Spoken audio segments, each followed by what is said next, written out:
जय गुरुदेव जी सबको। स्वागत है आप सबका मेरे चैनल वंदना रविदास अमृतवाणी प्रचार प्रसार पर।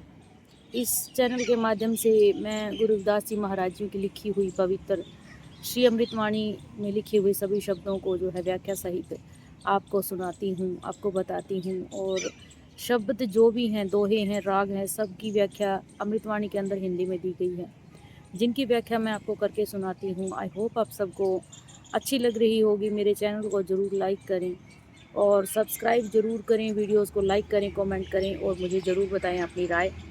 तो गुरु रविदास जियों का एक बहुत ही प्रसिद्ध दोहा है, जिसके अंदर गुरु रविदास जी उस समय में उस समाज में फैली हुई असमानता के ऊपर प्रहार करते हैं और कहते हैं, बड़े ही प्यार से, बड़े ही प्रेम से लोगों को समझाते हैं कि नीच नीच कर मार रही, जानत नहीं नादान, सबका सृजनहार है रविदास एक है भगवान। अर्थात परमात्मा ने सबको एक समान रूप से, एक ही तरीके से बनाया है। प्रकृति ने सबको समान अवसर दिए हैं। जो धूप किसी अपने आप को ऊंचा समझने वाले इंसान के ऊपर पड़ती है, वही धूप उस इंसान के ऊपर भी पड़ती है जिसको सामाजिक रूप से नीचा समझ लिया गया है।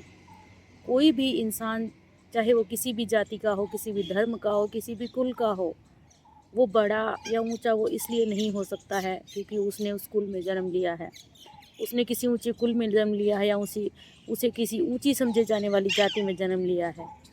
बल्कि परमात्मा ने सबको एक समान बनाया है। अगर कोई इंसान ऊंचा या नीचा या ओछे कर्म करता है, ऊंचा या नीचा तब बनता है जब वो कर्म करता है। जैसे वो उसके कर्म ही निर्धारित करते हैं कि कोई इंसान ऊंचा है या नीचा है।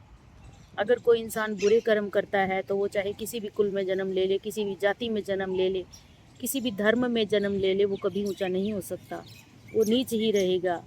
और चाहे कोई किसी को भी सामाजिक तौर पर नीचा समझ लिया जाता है, वो इंसान अगर अच्छे कर्म करता है तो वो भी महान है। गुरु रविदास ने हमेशा अपनी वाणी में जाति आधारित भेदभाव को खत्म करने की बात की है। हमेशा ऐसी असमानताओं के ऊपर प्रहार किया है अपनी वाणी के माध्यम से।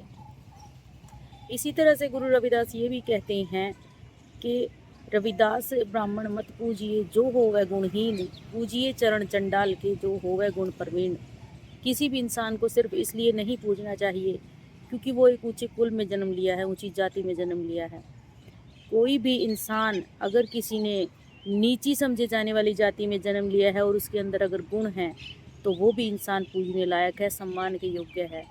परंतु सिर्फ और सिर्फ किसी जाति में जन्म लेने के आधार पर ये नहीं कह सकते हैं कि वो पूजने लायक है या फिर वो ऊंचा है। इंसान के कर्म ही निर्धारित करते हैं कि वो इंसान सही है या गलत है, वो ऊंचा है या नीचा है। इसीलिए कभी भी किसी को जाति आधारित भेदभाव का अगर सामना करना पड़े तो उसका डटकर विरोध करो और उसको समझाओ कि नहीं, जाति के आधार पर कोई भी बड़ा या छोटा नहीं होता।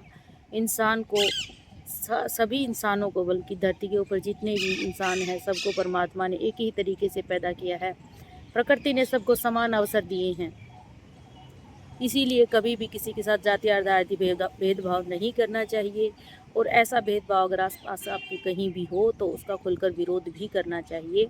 कभी भी किसी ऐसे इंसान का समर्थन ना करें जो किसी भी तरह का भेदभाव करता हो, चाहे वो लिंग आधारित भेदभाव हो, चाहे वो रंग रूप आधारित भेदभाव हो, चाहे वो जाति आधारित भेदभाव हो। कोई भी हो, भेदभाव का हमेशा विरोध करना चाहिए, कभी समर्थन नहीं करना चाहिए। और ऐसी ही अमृतवाणी शब्दों की व्याख्या के लिए मुझे मेरे चैनल को ज़रूर फॉलो करें और लाइक और कमेंट करके ज़रूर बताएं कि आपको मेरी वीडियोस कैसी लगती हैं। साथ में मेरे चैनल को ज़रूर सब्सक्राइब करें और मुझे ज़रूर सपोर्ट करें। जय गुरुदेव, दान गुरुदेव जी सबको।